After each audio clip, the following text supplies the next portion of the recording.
السلام عليكم ورحمة الله وبركاته. أسعد لي صباحكم.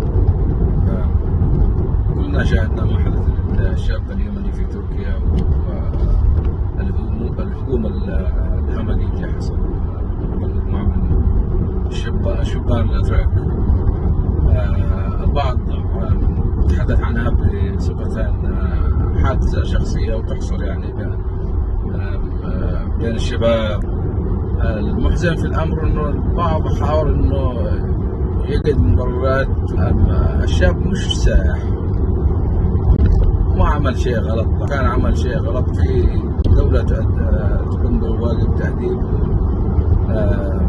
العقاب.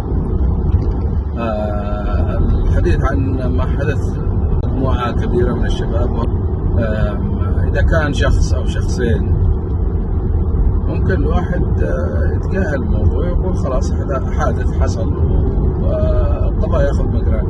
لكن مجموعة من الشباب، مجموعة كبيرة تهجم على شاب في داخل حديقة، وللأسف الشديد يعني حتى اللي ماشي قام يضرب، حتى اللي هو معاق قام واخد عكازه ويضرب فيه. يعني هذا يعتبر استخدام للسلاح الأبيض.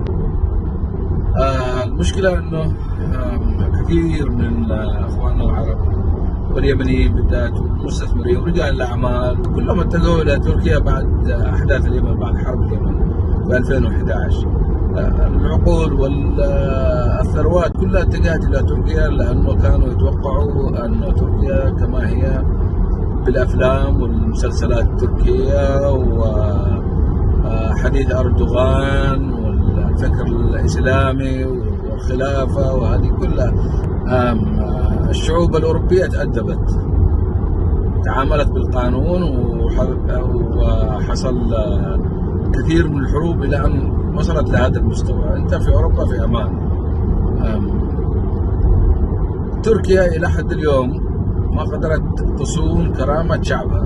الشخصية لا زالت موجودة ما بين الأتراك الأكراد وما بين الأتراك التركمان وما بين الأتراك من أصول عربية اللي هم يعتبروا أنفسهم من الدرجة السابعة يعني.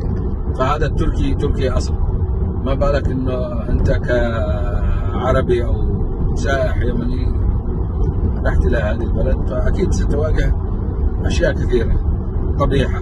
أنصح كل عربي كل مسلم لا يتجه إلى تركيا. لا تسيء إلى نفسك وتحط نفسك في موقف سيء.